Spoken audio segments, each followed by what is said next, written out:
ஸ்தோத்திரம். கர்த்தர் உங்களை ஆசீர்வதிப்பாராக. ஒரு சிலர் பேசும் பொழுது நாம் பார்த்தோம்னா அவருடைய வாயிலிருந்து அடிக்கடி வருகிற வார்த்தையானால் நான், என்னுடைய, என்னால், நான் தான் இதை செய்து முடித்தேன், நான் இல்லைன்னா இந்த காரியம் நடந்திருக்காது. உங்களுக்கு தெரியுமா, எங்கள் டிபார்ட்மெண்ட்டை பிடிச்சி வச்சுருக்கிறது நான் தான். நான் இல்லைன்னு வச்சுங்களேன், எங்கள் டிபார்ட்மெண்ட்டே இந்நேரம் போயிருக்கும். இந்த கம்பெனி நல்லா இருக்கிறதுக்கு காரணமே நான் தான். இந்த கம்பெனியை நான் பிடிச்சி வச்சுருக்கிறதே நான் தான். நான் இல்லை அப்படின்னா அவ்வளோதான், இந்த கம்பெனி இந்நேரம் நஷ்டமாயிருக்கும். நான் இல்லை அப்படின்னா என்னுடைய குடும்பம் இந்நேரம் சீரழிஞ்சிருக்கும்.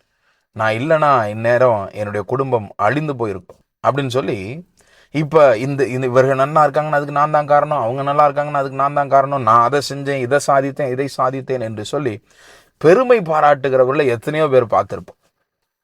பல பேர் அரசியல்வாதிகள் கூட ஆட்சியில் இருக்கும்போது சொல்வார்கள், எனது அரசாங்கம் என்று சொல்லி சொல்வார்கள்.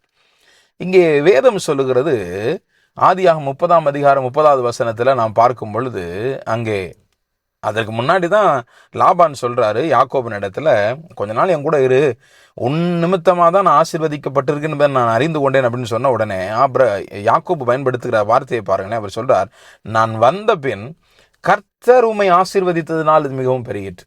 அந்த வார்த்தையை நாம் கவனிக்க வேண்டும். நான் வந்தேன் உண்மைதான், அதுக்கப்புறம் நீங்க ஆசீர்வதிக்கப்பட்டீங்க உண்மைதான், ஆனா ஆசீர்வாதத்தை நான் கொடுக்கல, இந்த ஆசீர்வாதம் கர்த்தரால் வந்தது. பிரியமான தேவனுடைய பிள்ளைகளே, நம்மால் உலகம் ஆசீர்வதிக்கப்படுகிறது உண்மைதான். ஆண்டவர் அதுதான் சொன்னார், நான் உன்னை ஆசீர்வதிப்பேன், நீ ஆசீர்வாதமாயிருப்பாய், you will be a blessing, நீ அநேகருக்கு ஆசீர்வாதமாயிருப்பாய், உண்மைதான். ஆனாலும் நாம் சொல்ல வேண்டியது, நாம் நினைக்க வேண்டியது, நாம் பெருமை பாராட்ட வேண்டியது நம்மை அல்ல, நம் மூலமாக காரியத்தை செய்கிற ஆண்டவரை.